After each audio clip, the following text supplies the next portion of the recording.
আজি আমি সুব বিভক্তি আৰু তাৰ লগত জড়িত কিছু কথা এই পাঠত আলোচনা কৰিম। গতিকে এতিয়া সুব বিভক্তিৰ বিষয়ে চাওঁ। প্ৰাতিপদিকৰ কাৰক বচন আদি নিৰ্ণয় কৰিবলৈ যি বিভক্তিৰ প্ৰয়োগ কৰা হয় তাকে সুব বিভক্তি বুলি কোৱা হয়।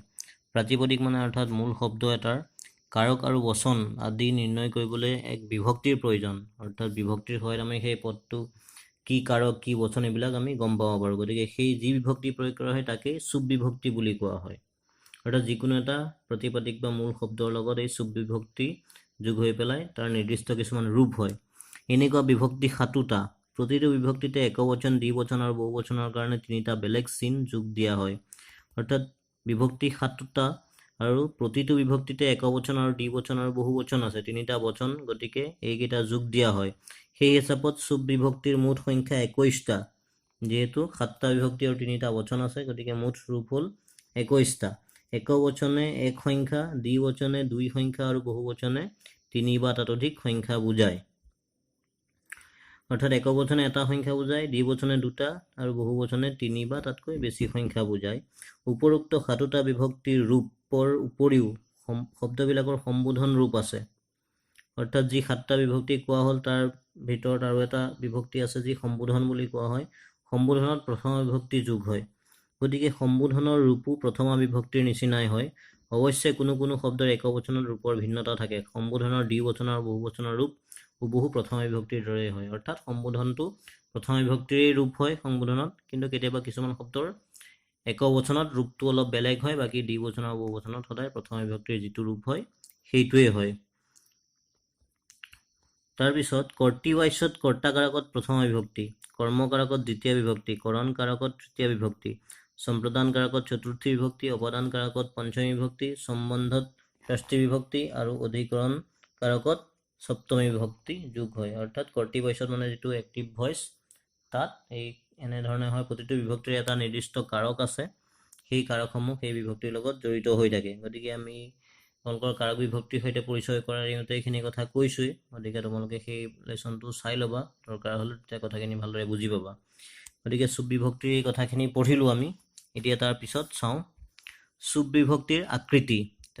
সুব বিভক্তিটোনো কেনেকুৱা, তাৰনো কি আকৃতি, আমি সেই বিষয়ে চাওঁ আহা। প্ৰথমতে বাওঁফালে বিভক্তি কেইটা থাকিব, তাৰপিছত ওপৰত একবচন, দ্বিবচন, বহুবচন হিচাপে 3টা ভাগ থাকিব আৰু তাৰ মাজতে ৰূপকেইটা থাকিব। এনেকৈ চোৱা, সু ঔ যস, অম ঔ শস, টা ভ্যাম ভিস, ঙে ভ্যাম ভ্যস, ঙসি ভ্যাম ভ্যস, ঙস উস আম, ঙি উস সুপ। অৰ্থাৎ এইকেইটাই হ'ল আমাৰ সুব বিভক্তি। ইয়াৰে বিভক্তিসমূহৰ লগতে ব্ৰেকেটত কিছুমান চিন দিয়া আছে, এইবোৰ চাবা তোমালোকে। অৰ্থাৎ এইবোৰ অলপ শ্বৰ্ট ফৰ্ম কৰি দিয়া হৈছে। এই বাকী যিকেইটা শব্দ আছে হলন্ত থকা সেই শব্দকেইটা লোপ পায়, তাৰ সলনি সেই বিসৰ্গ থাকে, অৰ্থাৎ অহ, এনেকুৱা ধৰণৰ থাকে। গতিকে যিকোনো এটা শব্দৰ ওপৰৰ লগত এই সুব বিভক্তি যোগ হয়, যোগ হৈ পেলাই প্ৰতিপাদিকৰ লগত এইটো ৰূপ, এই সুব বিভক্তি যোগ হৈ পেলাই সেই শব্দৰূপটো গঠন হয়। গতিকে ইয়াতে প্ৰথমতে চু আছে, অৰ্থাৎ চু বুলি সেই যিকোনো এটা শব্দৰ লগত চু যোগ হৈ পেলাই তাৰ ৰূপটোত সেই বিসৰ্গটো আহে। আচলতে শব্দ অনুসৰি কিছুমান বেলেগ বেলেগ হয়। তেনেকৈ ঔ আহে, যেনেকৈ নৰ শব্দটো যদি আমি লওঁ নৰহ, ঔ হৈ যোৱাৰ লগে লগে নৰৌ। তাৰপিছত অহ আছে, ইয়াত বহুবচনত নৰাহা হৈ যায়, আকাৰ লাগে, তেনেকুৱা ধৰণে হয়। এতিয়া চোৱাচোন ইয়াতে, গতিকে সুব বিভক্তিটো আমি গম পালোঁ, এইখনেই হ'ল সুব বিভক্তি। তোমালোকৰ পৰীক্ষাত আহে সুব বিভক্তি লিখা বুলি ক'লে এইখন ধুনীয়াকৈ তোমালোকে মুখস্থ কৰি পেলাই লিখি দিব লাগিব। বানানবিলাকো তোমালোকে চাবা, ক'ত চ আছে, ক'ৰবাত চ আছে, তালব্য চ আছে, এই কথাখিনি তোমালোকে ভালদৰে চাই ল'বা, আৰু য'ত য'ত হলন্ত আছে শুদ্ধভাৱে দিব লাগিব। উক্ত বিভক্তিৰ চিহ্নসমূহ চু, প্ৰথম বিভক্তি একবচন, অৰ্থাৎ প্ৰথম বিভক্তি একবচনতে চু আছে, গতিকে চুৰ পৰা আৰম্ভ হৈ সপ্তমী বিভক্তিৰ বহুবচন প আছে, পত হলন্ত আছে, সপ্তমী বিভক্তিৰ বহুবচনত আছে চুপ, গতিকে চুপৰ শেষৰ বৰ্ণ, গতিকে শেষৰ বৰ্ণটো হ'ল প আৰু প্ৰথম বৰ্ণটো হ'ল চু, গতিকে প্ৰথম আৰু শেষৰ বৰ্ণটো মিলাই পেলাই এই বিভক্তিসমূহক সুব বিভক্তি বোলা হয়। গতিকে এইটোৱে হ'ল সুব বিভক্তি আমি পালোঁ। এতিয়া চোৱা, সুব বিভক্তিৰ প্ৰয়োগেৰে গঠন হোৱা শব্দসমূহক সুবন্ত শব্দ বুলি কোৱা হয়। এতিয়া আমি গম পালোঁ যে এই সুব বিভক্তিৰে প্ৰয়োগেৰে যিবোৰ শব্দ গঠন হয় এইবিলাক শব্দকে সুবন্ত বুলি কোৱা হয়। আৰু এটা আমি শব্দ পাইছিলোঁ যে তিঙন্ত, সেইটো হ'ল টিং বিভক্তিৰে যিবিলাক শব্দ হয় সেইটো হ'ল টিঙন্ত। গতিকে এইটো মই লকাৰ আৰু ধাতুৰ ওপৰত পাঠটোত দিছোঁ, সেইটো তোমালোকে চাই ল'বা টিঙন্তৰ কাৰণে। আৰু এই চুপ বিভক্তিৰ পৰা হোৱাখিনি হ'ল চুৱন্ত। এতিয়া চু ঔ জছ আদি বিভক্তিবিলাক শব্দৰ পাছত যোগ দিয়াৰ সময়ত অলপ বেলেগ হৈ যায়, যেনে নৰ যোগ চু, নৰচু নহয় নৰহ হয়। এতিয়া মই অলপ আগতে যিটো কথা কৈছিলোঁ যে নৰৰ লগত চু যোগ হৈ নৰচু নহয় নৰহ হয়, সেই বেকেটত থকা সেই চিহ্নটো লগ লাগে। তদুপৰি পুলিংগ, ক্লিবলিংগ আৰু স্ত্ৰীলিংগ ভেদে শব্দৰ ৰূপ ভিন ভিন হয়। গতিকে লিংগ ভেদে শব্দৰ ৰূপবিলাক অলপ বেলেগ বেলেগ হয়। ক্লিবলিংগ ফল শব্দ, ফল যোগ চু, ইয়াত আকৌ সেই নৰ শব্দৰ দৰে নহয়, অলপ বেলেগ হয়, ফলম। স্ত্ৰীলিংগ নদী শব্দ, নদী যোগ চু, নদী, নদী যোগ চু লগ লাগি ইয়াত আকৌ সেই নদী একেটা ৰূপেই থাকিল। গতিকে লিংগ ভেদে অলপ বেলেগ বেলেগ হয়। অৰ্থাৎ প্ৰাতিপদিকৰ লিংগ আৰু গঠন, অকাৰান্ত, ইকাৰান্ত, উকাৰান্ত ইত্যাদি গঠন অনুসৰি একোটা বিভক্তিয়ে বেলেগ বেলেগ প্ৰাতিপাদিকক বেলেগ ৰূপলৈ ৰূপান্তৰিত কৰি তোলে। অৰ্থাৎ লিংগ আৰু তাৰ যি গঠন আছে, যি কাৰ যোগ হৈ আছে, সেইবোৰ গঠন অনুযায়ী বিভক্তিসমূহে বেলেগ বেলেগ প্ৰাতিপাদিকত অলপ ৰূপসমূহ বেলেগ বেলেগ হয়। গতিকে আমি চুপ বিভক্তিৰ মূল কথা এইখিনি। ইয়াৰ পিছত ইয়াৰ লগতে গুৰুত্বপূৰ্ণ কেইটামান কথা আছে, সেইকেইটা আমি একেলগে ইয়াতে আমি জানি লওঁ। লিংগ নিৰ্ণয়, এতিয়া চোৱা ডিটাৰমিনেশ্যন অফ জেণ্ডাৰ। এতিয়া এটা গুৰুত্বপূৰ্ণ বিষয় সংস্কৃতৰ, মানে বাকী আমাৰ যিবোৰ অসমীয়া হওক বা বাকীবিলাকত লিংগটো যেনেকুৱা সংস্কৃতৰ অলপ বেলেগ, সংস্কৃতৰ বহুত কথা নিৰ্দিষ্ট কৰি দিয়া থাকে।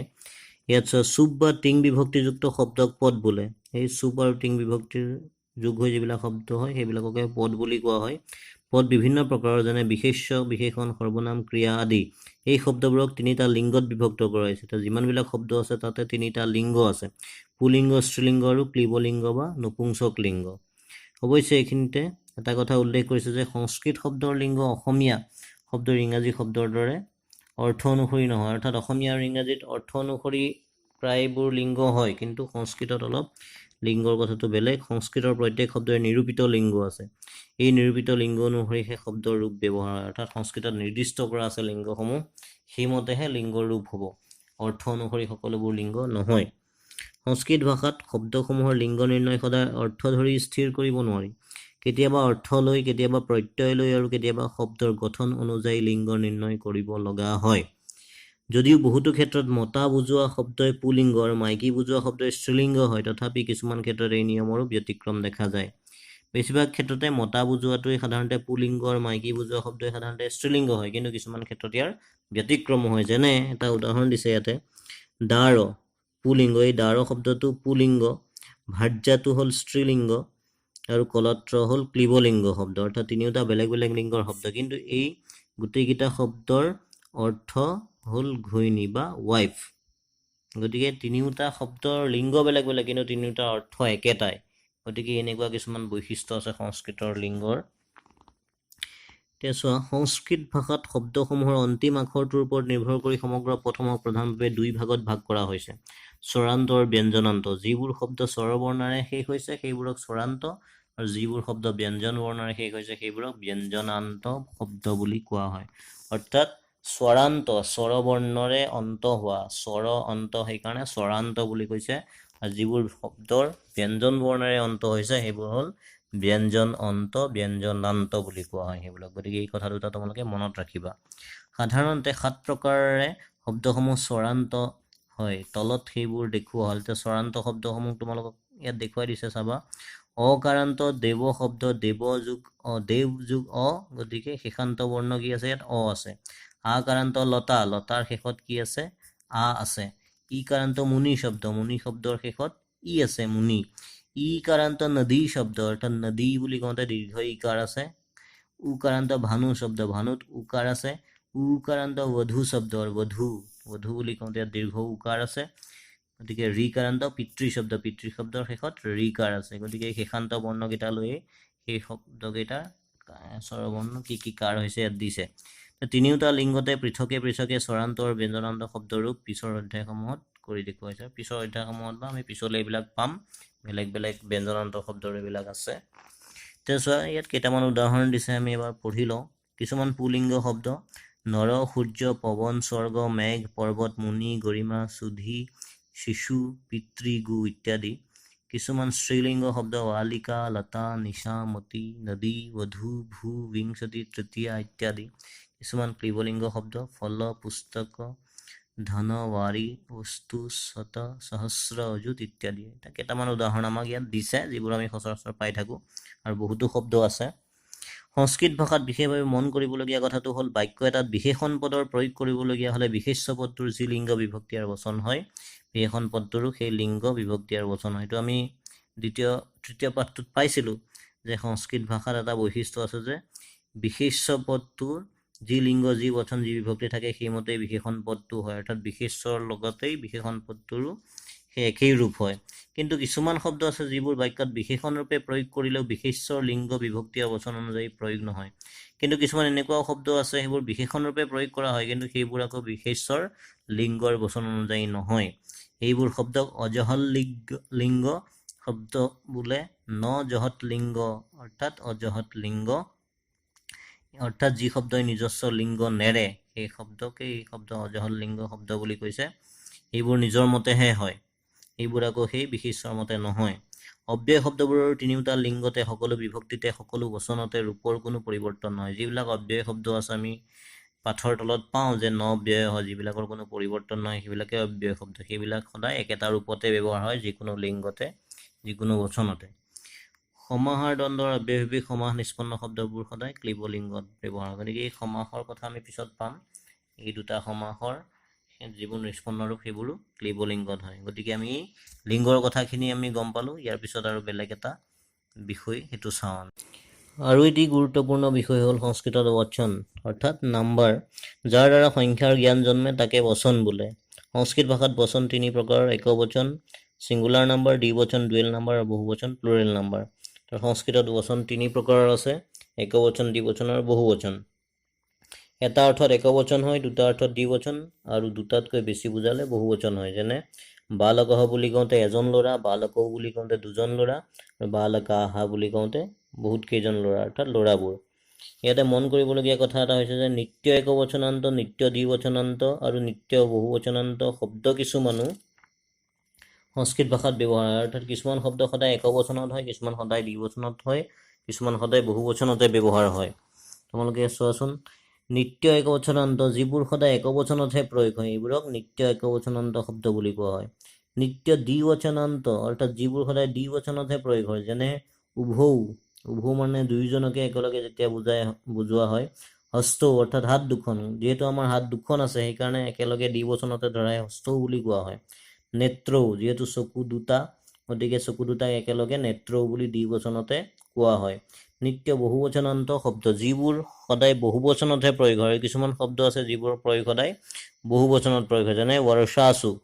বৰ্ষাসু মানে সেই বাৰিষা কালবোৰ, সেইবোৰ বহুবচনত ব্যৱহাৰ কৰা হয়, একবচনত নহয়।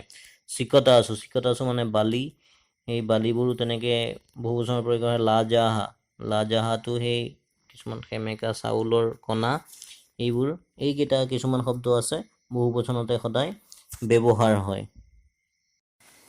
এটি গুৰুত্বপূৰ্ণ বিষয় হৈছে পুৰুষ। সংস্কৃত ভাষাত পুৰুষ তিনি প্ৰকাৰ: উত্তম পুৰুষ ফাৰ্ষ্ট পাৰ্চন, মধ্যম পুৰুষ ছেকেণ্ড পাৰ্চন আৰু প্ৰথম পুৰুষ থাৰ্ড পাৰ্চন। এইটো লকাৰ ধাতুৰ ওপৰৰ পাঠটোত মই কৈছিলোঁৱেই।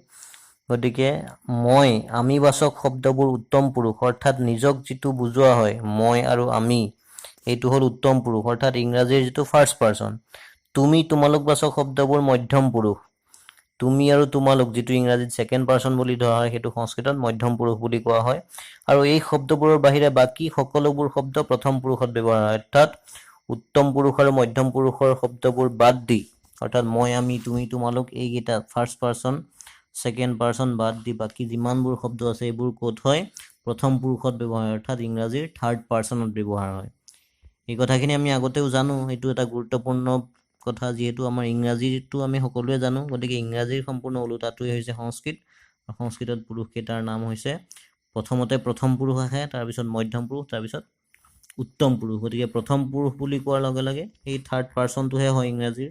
মধ্যম পুৰুষ বুলি কোৱাৰ লগে লগে ছেকেণ্ড পাৰ্চন আৰু উত্তম পুৰুষ বুলি কোৱাৰ লগে লগে ফাৰ্ষ্ট পাৰ্চন। গতিকে উত্তম পুৰুষ আৰু মধ্যম পুৰুষৰ কৰ্তা সদায় একেই হয়, ইয়াৰ কোনো পৰিৱৰ্তন নহয়। অৰ্থাৎ উত্তম পুৰুষত অহম আৱাম বয়ম, মধ্যম পুৰুষত ত্বম যুৱাম যুয়ম। তাৰ বাহিৰে যিমানবোৰ আছে বিশেষ্য পদ, যিবোৰ সৰ্বনাম পদ সকলোবোৰ আহিব প্ৰথম পুৰুষত। গতিকে এই কথাখিনি মই আগতেও কৈছোঁ আৰু তোমালোকে এই কথাখিনি অতি গুৰুত্ব সহকাৰে ল'বা আৰু মনত ৰাখিবা। সংস্কৃতটো আমি ভালদৰে জানিবলৈ হ'লে এই কথাখিনি জানিবই লাগিব।